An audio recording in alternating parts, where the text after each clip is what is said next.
A son vanished. A family shattered. A town silent. And in the shadows, one secret lover hiding a truth so dark, it took years to finally see the light. This is not just a story of a missing person. It's a story about what happens when someone's truth is so dangerous, that it gets buried with them. Literally. If you believe every life deserves justice, hit that subscribe button now. Because this case? It's far from over. This tragic crime happened in Oxford, Mississippi, July 8, 2022. The sun was just beginning to rise when 20-year-old Jimmy J. Lee slipped quietly out of his apartment. He wore a silver dressing gown, a gold cap, his favorite color, and soft, gray slippers. The early morning air was still, the streets mostly empty. Jay stepped out alone. But that, in itself, was strange. Because Jay never went anywhere without Lexus, his tiny Pomeranian companion. The two were inseparable. Neighbors at Campus Walk Apartments would often comment how Lexus followed Jay like a shadow, from class, to coffee, to downtown strolls. For Jay, Lexus wasn't just a dog. She was family. And Jay? Jay was the kind of person who always let you know where he was. In Jackson, 165 miles away, Stephanie Lee woke up excited. It was her birthday. And for 20 years, like clockwork, Jay would call and sing to her, sometimes with silly voices, sometimes with tears in his eyes. It had become their tradition. A sacred bond between mother and son. At 2 a.m., Jay had texted her a heartfelt birthday message. She smiled reading it in the early morning hours and replied at 7 a.m. But this time, there was no reply. Stephanie brushed it off at first. Maybe he overslept. Maybe he was busy with his internship. But as the hours passed, unease grew into panic. I called again. And again. But the phone just rang. No voicemail. No text. It was like he just vanished. She called friends.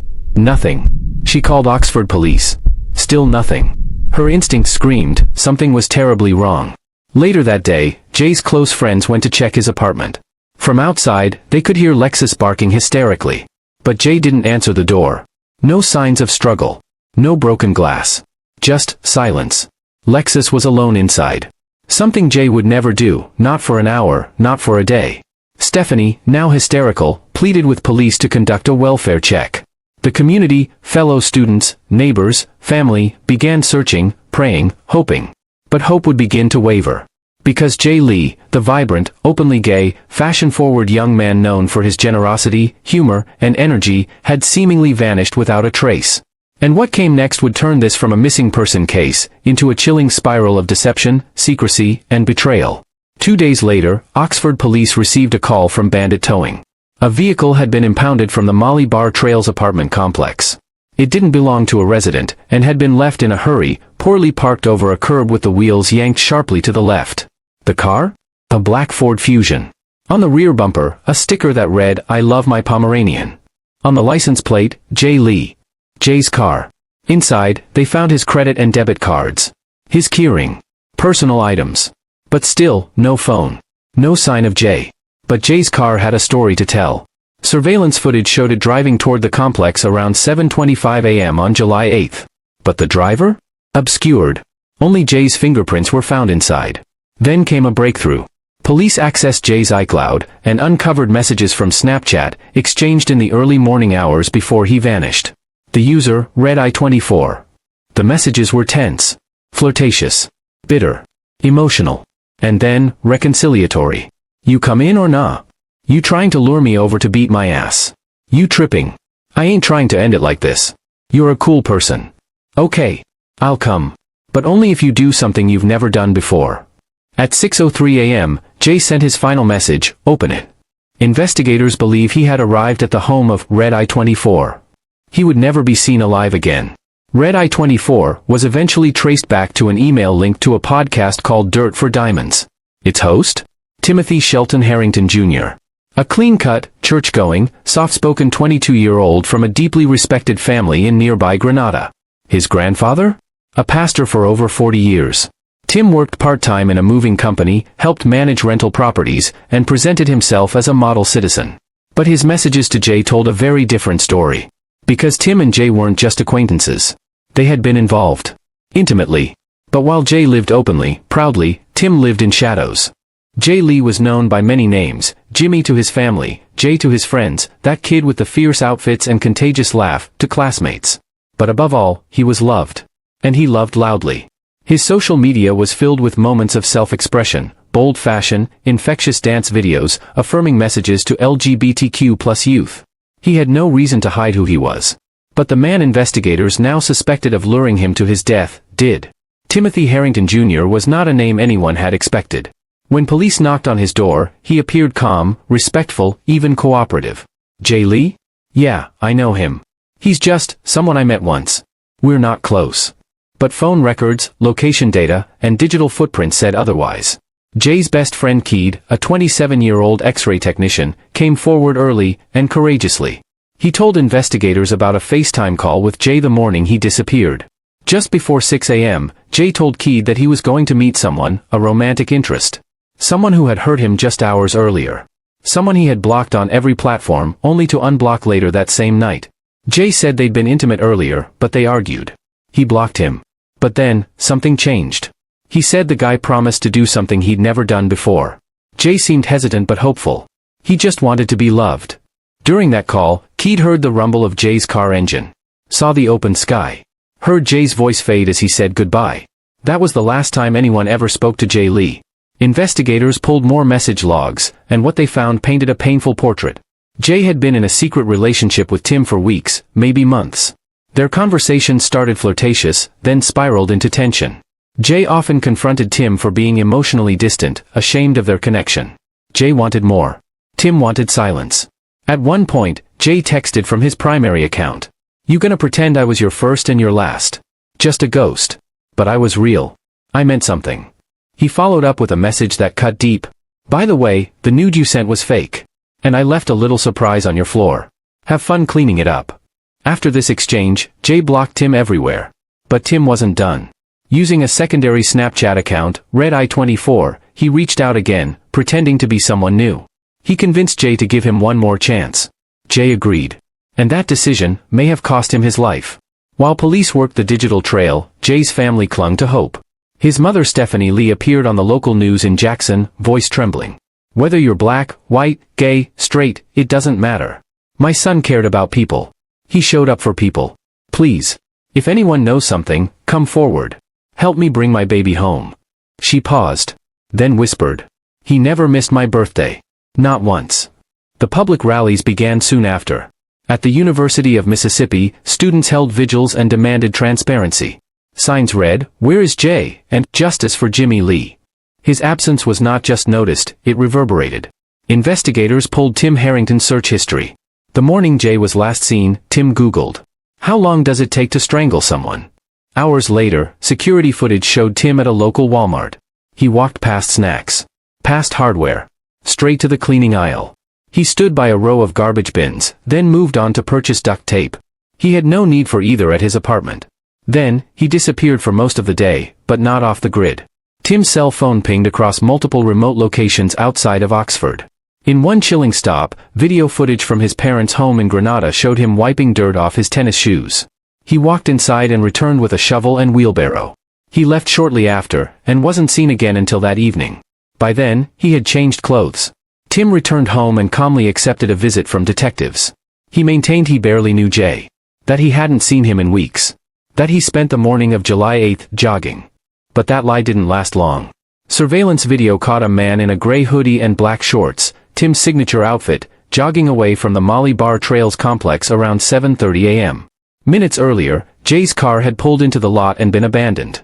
A friend, Kezia Carter, confirmed to investigators that she saw Tim at a nearby gas station moments later, out of breath and sweating. She offered him a ride home. He never mentioned anything about Jay. But investigators noticed something else. For a man claiming to be out for a jog, he was wearing a hoodie, in 86-degree heat. Search warrants were issued. Detectives combed through Tim's white Ford Escape, his box truck, and eventually his apartment. But by the time they got there, 2 weeks had passed. In Jay's car, no blood. No fibers. Only his own fingerprints. In Tim's apartment, a Walmart bag with unused latex gloves. A single acrylic fingernail.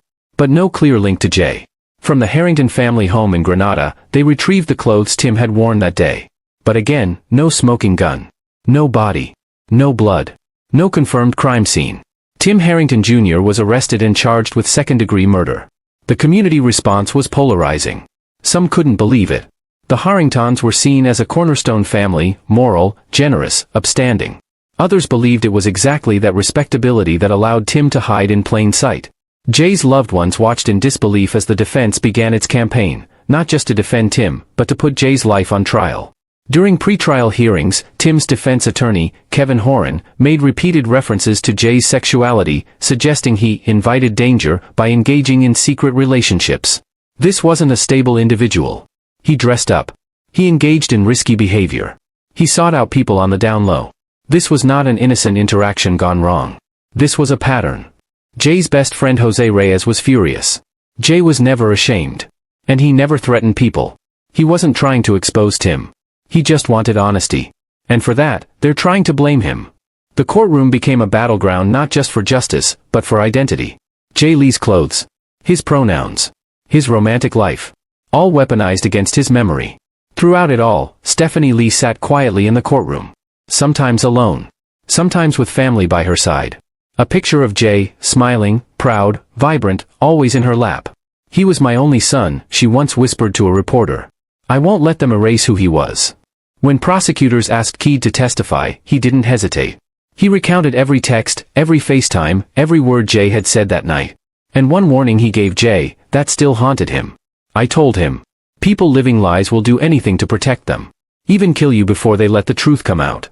The trial of Timothy Harrington Jr. was supposed to bring closure. A verdict. A path forward.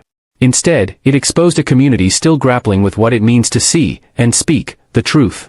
In LaFleur County Circuit Court, July 2023, the prosecution laid out its case with precision. They walked the jury through. Jay Lee's final text, "Open it." Tim's Google search, "How long does it take to strangle someone?" Surveillance footage, Walmart. Trash bins. The box truck. His sudden jog in a hoodie, in 86-degree heat. His cell phone pinging remote locations. The duct tape. The shovel. The lies. The contradictions. But still, no body. No murder weapon. No blood. No confession. And that, for some, was all it took to cast doubt. Tim's attorney, Kevin Horan, delivered a defense many found chilling. He didn't just try to dismantle the evidence, he tried to dismantle Jay's character. Let me be clear, we are not judging Jay Lee. But we must consider that this was a young man who frequently engaged in secret rendezvous, in the middle of the night, with individuals on the down low. It is not unusual for someone like this to vanish for a while. That doesn't make it murder. The implication was unmistakable. Jay was painted as reckless. Risky. Wild. As if his disappearance was an unfortunate consequence of his own lifestyle, not the violent act of someone desperate to keep a secret buried. Jay's family, seated in the courtroom day after day, listened in silence, broken only by the occasional stifled sob. His best friend Jose Reyes, who had once bonded with Jay over Ariana Grande songs and their shared dreams of social work, stared at the defense in disbelief. They didn't just put Tim on trial. They put Jay on trial. And he wasn't there to defend himself. Stephanie Lee took the stand in a black blouse, clutching a photo of Jay at his college graduation. The courtroom fell silent as she spoke. "He was more than my son. He was my joy. He was the light in every room. I talked to him every day, sometimes 3 or 4 times. That morning, July 8th, was my birthday. He always called to sing. But this time, there was silence. I knew he was gone. I felt it. Like a hole had opened in my chest." Her voice broke. "Please don't let his life be erased just because someone was ashamed to love him." After 4 weeks of arguments, evidence, and emotion, the jury retired to deliberate. 5 hours in, a note was passed to the judge. "We are unable to reach a unanimous verdict." Judge Kelly Luther asked them to continue. They did. 4 days. But finally, another note. "We cannot agree." The result, a hung jury. 11 voted guilty. 1 held out. The courtroom gasped. Stephanie Lee held her breath. Then lowered her head into her hands. It was like losing him all over again. The single dissenting juror later spoke anonymously, telling reporters. "There just wasn't a body. No physical evidence. Some of the timeline didn't add up for me." For the Lee family, it was a heartbreak they didn't know how to survive. For months after the mistrial, life returned to a haunting quiet. Jay was still gone. Tim was out on bond. The case sat in limbo. Stephanie tried to hold on to faith. "I prayed every day. I asked God, don't let this be how the story ends." Then, on February 3, 2025, everything changed. In Carroll County, about 90 minutes southwest of Oxford, a group of deer hunters ventured off County Road 65, a remote area used as an illegal dumping ground. There, among the brush and rusted debris, they found human remains. 2 days later, dental records confirmed what everyone had feared. It was Jay Lee. Authorities have never released the full details of what was recovered at the scene. But sources close to the investigation say the body had been moved post-mortem. Duct tape residue was found on clothing fragments. A shallow grave had been partially disturbed by wildlife. The burial site was just a few miles from an area Tim's phone had pinged in July 2022. For the first time in over 2 years, Jay's family had something that resembled closure. But it also reignited a case the prosecution wasn't finished with. On February 7, 2025, just 4 days after Jay's remains were identified, the LaFleur County DA announced that Timothy Harrington Jr. had been re-indicted. The new charges: capital murder, tampering with physical evidence. Prosecutors were now considering the death penalty. Tim was rearrested, denied bond, and returned to jail. His previous defense attorney, Kevin Horan, was replaced. He now faced the trial of his life with a public defender. For the first time, justice didn't feel distant. It felt possible. Outside the courthouse, Stephanie Lee stood with a photo of Jay. "We've waited years for this moment. I don't know what happens next. But I know this: Jay's truth matters. His life matters. And we won't stop fighting until that truth is heard." She looked up at the sky, gray and trembling. "We're forever with faith." Even with Jay's body found, some still hesitated to believe in Tim's guilt. Old friends, church members, former classmates. He was always polite, respectful, helped his grandfather with the church, one neighbor told reporters. This just doesn't sound like him. But others saw the signs all along. Tim's fear of being exposed ran deep, said one university acquaintance who asked to remain anonymous. He couldn't live his truth, so he destroyed someone who could. Jay Lee's remains were found, but nothing felt final. Not for Stephanie. Not for those who had loved him, laughed with him, held his hands in moments of joy and vulnerability. The news didn't bring relief. It brought another kind of anguish, confirmation. Before, there was always that whisper, Stephanie Lee said. Maybe he's still out there. Maybe he's alive somewhere. But when they found him, that whisper was gone. Now she had to bury her son. But the system wasn't done. Because this time, prosecutors weren't just pursuing murder charges.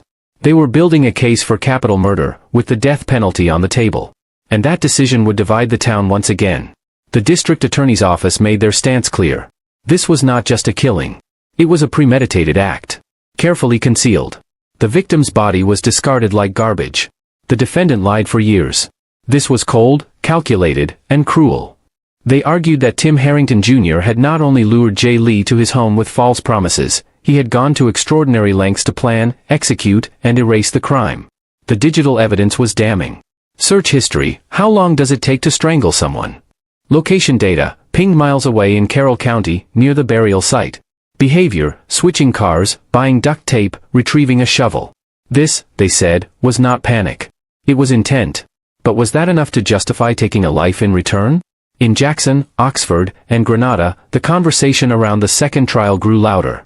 Jay's supporters, LGBTQ+ activists, students, human rights groups, demanded justice. This wasn't just a murder.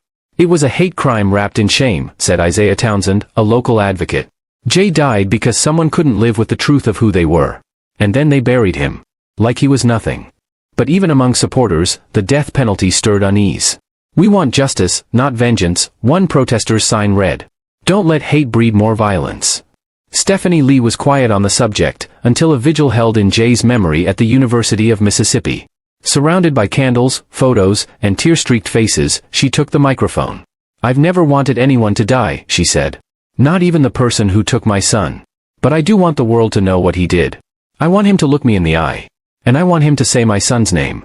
Her voice cracked. "Say his name. Jimmy J. Lee. Say it and carry the weight."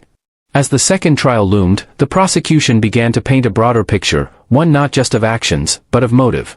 Psychological evaluations of Tim Harrington remained sealed, but reports leaked to local journalists suggested a pattern of emotional repression, religious guilt, and internalized homophobia. A confidential source close to the investigation revealed. He was terrified. Not just of being exposed, but of being rejected. By his family. His church. His community.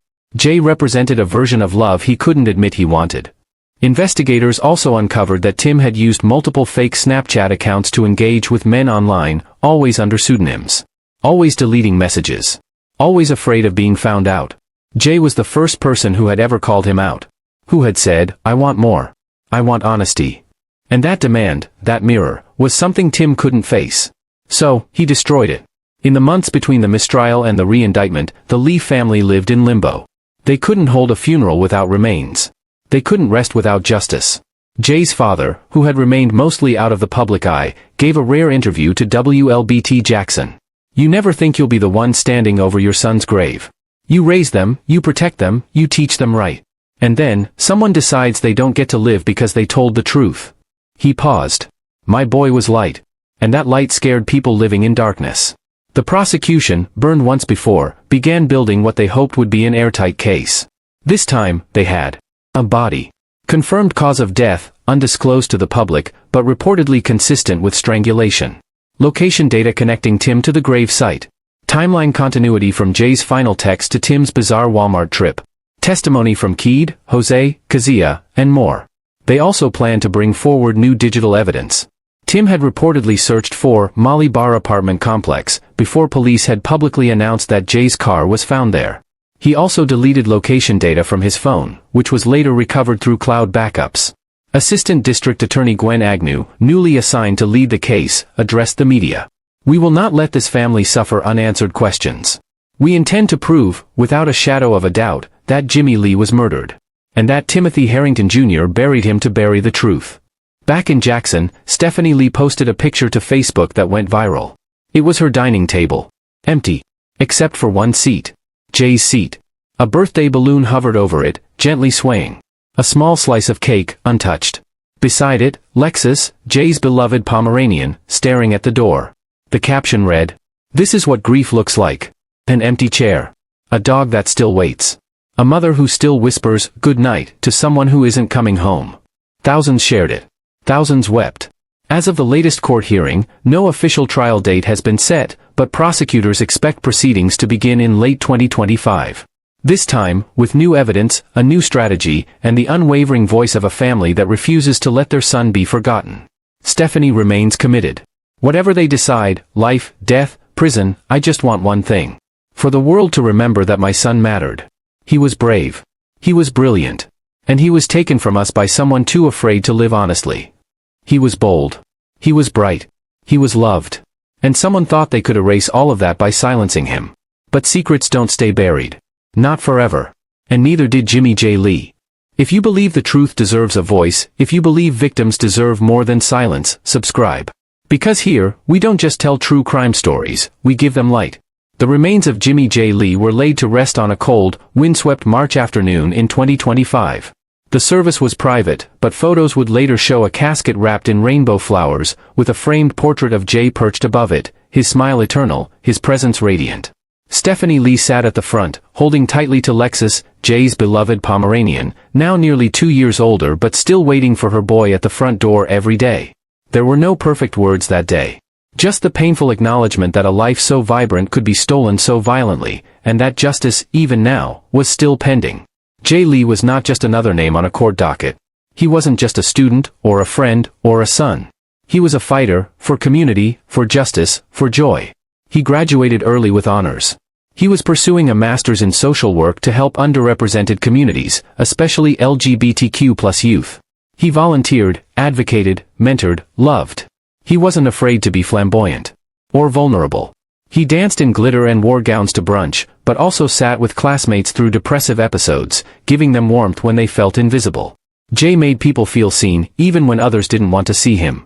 Even with the upcoming second trial and re-indictment of Timothy Harrington Jr., Jay's family still carries questions that may never be answered. Where exactly did Jay die? No confirmed crime scene has been identified. What happened in the hours between his final message and the burial? Did Tim act alone?